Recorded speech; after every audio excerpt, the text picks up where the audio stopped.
যার মাথায় মমতার হাত সে খায় জেলের ভাত। আপনি বলুন পার্থ চট্টোপাধ্যায়ের মাথায় হাত, পার্থ জেলে গেল। আপনি বলুন ওদের বালু, তার মাথায় হাত, বালু জেলে গেল। ওদের চরম চরম গুরবাতাস, ওর মাথায় হাত, জেলে চলে গেল। শাহজাহানের মাথায় হাত, জেলে চলে গেল। সুদীপ বন্দ্যোপাধ্যায়ের মাথায় হাত, জেলে চলে গেল। ওদের ছিনাল ঘোষ, তার মাথায় হাত রেখেছিল, ছিনাল ঘোষ জেলে চলে গেল। দেখুন 26,000 চাকরি, মমতা হাত লাগালো, খানিস উড়ে গেল। 26,000 চাকরি আল্লাহকে নাম পার দে দে বাবা হয়ে গেল। সুতরাং মমতা ব্যানার্জি যার মাথায় হাত রাখে, এমন একটা শনি যার মাথায় হাত রাখে, আর যেখানে হাত রাখে সেটাই টিচিং। রাম বন্ধুরা, আবার চলে এসেছি টিএমসির কপালে আগুন ধরাতে। ভিডিওটা পুরো কন্টিনিউ করো। আজকে দেখাবো টিএমসির মিথ্যে নাটকগুলো সব। ভিডিওটা কেউ স্কিপ করবে না, খুব মজা নাও। টেবিলে যেটা কাউন্ট হয় তারপরে ওরা কম্পিউটারে আপলোড করার সময় সেটাকে চেঞ্জ করে দেয়। মানে আমাদেরটা দিয়ে দেয় বিজেপিকে, বিজেপিটা দিয়ে দেয় আমাদের। সেদিকেও নজর দিন, সতর্ক থাকুন। তাহলে কি মমতা বানু 2021 সালে আমাদের ইমোশনকে নিয়ে খেলেছে? তার মানে বিজেপি জিতে গেছিল? নালে ইনি কি করে জানেন? শুধু এটা নয়, আগে যা আছে ভিডিও আপনারা দেখলে আপনাদের মাথা গরম হয়ে যাবে।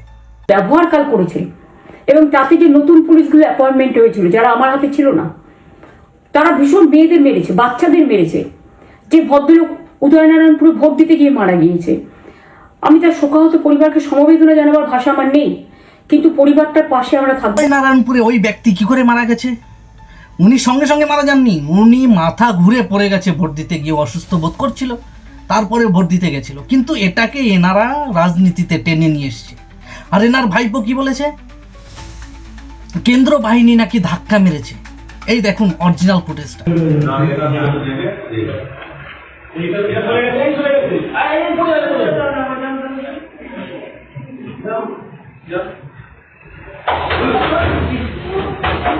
ভিডিওটা ইলেকশন কমিশন ফুটেজটা দিয়ে দিয়েছে যে কেন্দ্রীয় বাহিনী কোনো ধাক্কা টাক্কা মারেনি, উনি ওই জায়গায় মাথায় ঘুরে পড়ে গেছিল। এখন অভিষেক, তোর এত চ্যালেঞ্জ, এত গ্যারান্টি সব কোথায় গেল? দে ভিডিও ফুটেজটা। ওই বিদ্যাকে কোথায় ধাক্কা মেরেছিল কেন্দ্র বাহিনী? কি বলো বন্ধুরা, কমেন্টে অবশ্যই বলবে। হিন্দু খতরে মে নেই है সেটা হিন্দু বোঝে। কে খতরে মে আছে জানেন? बीजेपी खतरे में है, उनकी गद्दी खतरे में है, क्योंकि हाँ, हिंदू भी खतरे में नहीं है और बीजेपी भी खतरे में नहीं है, खतरे में तो है টিএমসি। তার জন্য তোদের টাকা দিয়ে ভোট কিনতে হচ্ছে। আপনি এই চিহ্নে ভোট দেবেন। এই যে খামের মধ্যে আপনাকে 5,000 টাকা দিদি পাঠিয়েছে, দেখে রাখুন। এই যে দেখবেন, ভোটটা ভালো জায়গা দেবেন কিন্তু, হ্যাঁ বুঝে শুনে দেবেন। 26,000 শিক্ষকদের চাকরি খেয়ে তোরা রাস্তায় বসিয়েছিলি, আজকে তোদের রাস্তায় বসতে হচ্ছে। খতরে মে কোন হে? টিএমসি হে। আপনারা প্রত্যেকেই তো ভোটার, আপনারা প্রত্যেকেই ভোট দিয়েছেন, সেই ভোট বাক্সটা তো সুরক্ষিত রাখতে হবে। ভোট বাক্সের সুরক্ষার কথা বলছে এনারা এখন রাস্তায় বসে। এবার বুঝতে পারছেন তো আমাদের ভোট নিয়ে কতটা ছিনিবিনি খেলেছেন এনারা।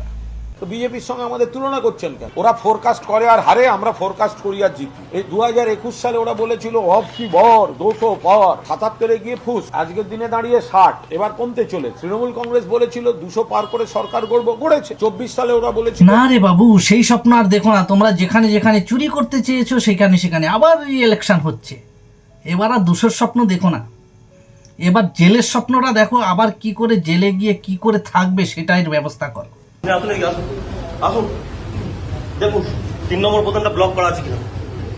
আজকে আমি দুলছি, 4 তারিখ পর থেকে গোটা তৃণমূল বিরোধীদের দুলিয়ে দেবে, খুঁজে পাওয়া যাবে না, কর্পূরের মতো উবে যাবে।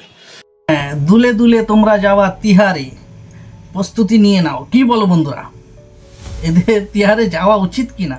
এদের মতো মানুষ যদি বাইরে থাকে, খতরা আমাদের বাড়বে। জবাব তোমাকে দিতে হবে। আমার জীবনের যে ক্ষতিপূরণ হয়েছে তোমাকে ফিরিয়ে দিতে হবে গণেশ কুমার।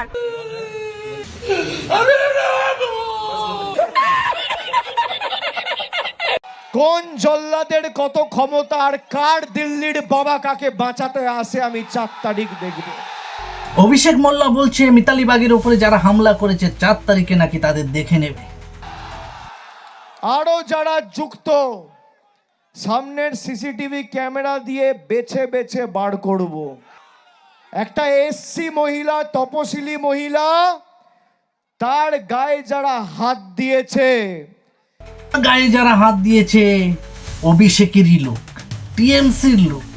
মোল্লা, তুই তখন কোথায় ছিলি যখন অভয়ার মার উপরে হামলা করেছিল তোরই গুন্ডা বাহিনী? তৃণমূল দুষ্কৃতী, দেখুন এই যে মহিলা, এই মহিলাটা, এই যে চুল খুলছে, দেখুন এই মহিলাটা, এটা হচ্ছে আশাকর্মী, তৃণমূল করে আশাকর্মী, দেখুন কিভাবে তেরে যাচ্ছে। অভিষেক মোল্লা, তোর হুঙ্কার, তোর এই গর্জন তখন কোথায় ছিল যখন অগ্নিমিত্রা পলের গাড়ি ভাঙচুর করা হয়েছিল টিএমসি গুন্ডা দ্বারা?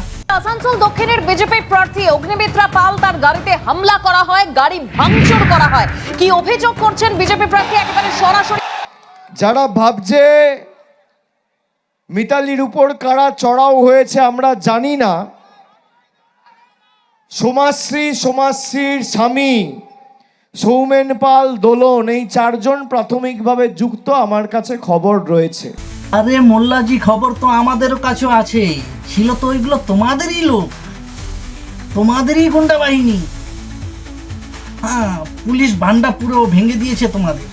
বেআব্রু আরামবাগে তৃণমূল সাংসদের নাটক, মিতালির গাড়িতে ভাঙচুর, হাটে হাড়ি ভাঙল পুলিশ।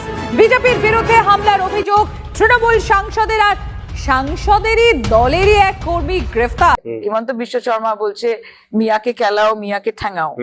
ওনার সবার উপরে নাম আছে যে উনি হেট স্পিচ দেন এবং মানুষকে উনি উস্কান, যে এখানে সাম্প্রদায়িক দাঙ্গা লাগানোর জন্য বিজেপি ফেমাস। আপনারা জানেন সেটা গুজরাটের হিস্ট্রি থেকে শুরু করে যেখানে যেখানে দেশের সাম্প্রদায়িক দাঙ্গা হয়েছে, ধর্মের নাম নিয়ে মানুষে খুনোখুনি হয়েছে, কাটাকাটি হয়েছে, সেখানে সবার আগে নাম এসছে বিজেপির। উস্কানি বিজেপি দেয় না তোর মা মমতা দেয়? ছেনালে এক সেকেন্ডে নাকি শেষ করে দেবে। 1 সেকেন্ডে দেবে একদম 12টা বাজিয়ে, 1 সেকেন্ডে দেবে একদম 12টা বাজিয়ে, 1 সেকেন্ডে দেবে একদম 12টা বাজিয়ে, 1 সেকেন্ডে দেবে একদম 12টা বাজিয়ে, 1 সেকেন্ডে দেবে একদম 12টা বাজিয়ে। বিজেপি শিক্ষা নিয়ে আলোচনা করতে চায় না, বিজেপি স্বাস্থ্য নিয়ে আলোচনা করতে চায় না, বিজেপি বেকার যুবক যুবতী তাদের ফিউচার নিয়ে আলোচনা করতে চায় না। হিন্দু 26,000 শিক্ষকের চাকরি চুরি করার পরে, তাদের রাস্তায় বসানোর পরে শিক্ষা নিয়ে তোরা কথা বলিস, যারা কিনা ভাতা দিয়ে দেশ চালাচ্ছে। ছি ছি ছি, লজ্জা লাগে না তোদের? কি বলতে চাও বন্ধুরা? তোমরা এদেরকে কি বলতে চাও অবশ্যই কমেন্টে লিখবে। 18 বিধানসভা নির্বাচনের পরে, ফেব্রুয়ারির পরে মন্ত্রিসভা গঠনের আগে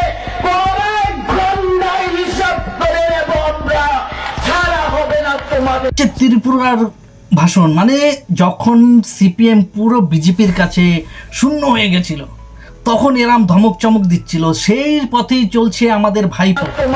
4 তারিখ 12টার পরে কোন জল্লাদের কত ক্ষমতা আর কার দিল্লির বাবা কাকে বাঁচাতে আসে আমি 4 তারিখ দেখব। ওর আর এই ধমক চমক কাজ হবে না। 4 তারিখের রেজাল্টের অপেক্ষায় আমরাও আছি, দেখব তুই কি করিস। তো বন্ধুরা, ভিডিওটা এখানেই শেষ করছি। আমার ভিডিও যদি ভালো লাগে লাইক করো, শেয়ার করো আর কমেন্ট করো জয় শ্রীরাম। আর যদি আমাকে সাপোর্ট করতে চাও তাহলে সাবস্ক্রাইব বাটন দাবিয়ে আমার পাশে থাকো।